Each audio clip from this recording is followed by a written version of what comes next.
that is running 3 lines in parallel that are producing various products. Number 3 line is a dedicated line. It produces 1 product. And our operations group had noticed over the last few years that one key quality parameter was randomly changing, creating issues with the overall final product quality. Because the 3 lines were isolated from one another, the plant was under the assumption that the problem was coming from somewhere in line 3, and spent a lot of time over the years trying to investigate what might be causing the issue. So what we did was we took process data from our plant historian and used 8 months of data over the entire plant. It was about 1,100 data points, and it took about 2 days to put all this data together.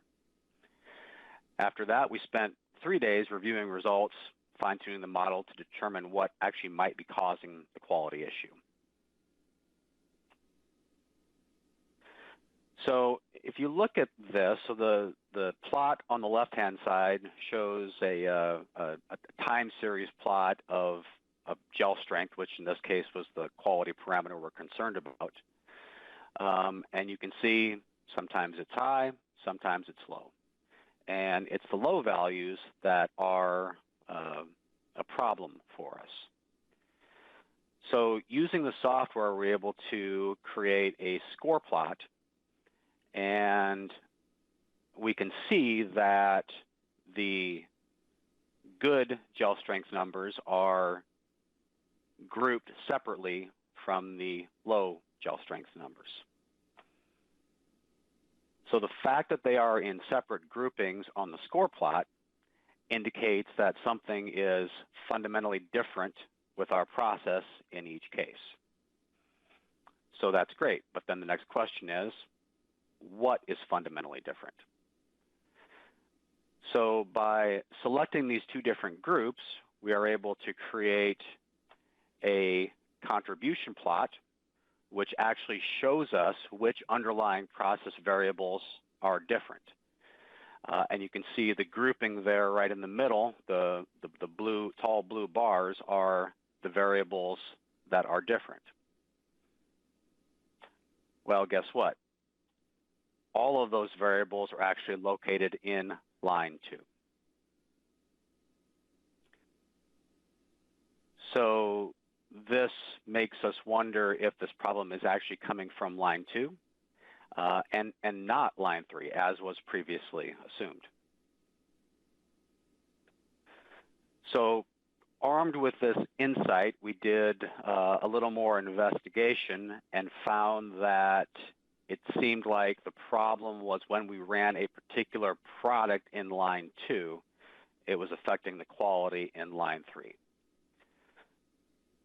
So to kind of test that theory, we looked at a variable that indicated when this specific product was running in line 2 and compared it against the quality of the product in line 3.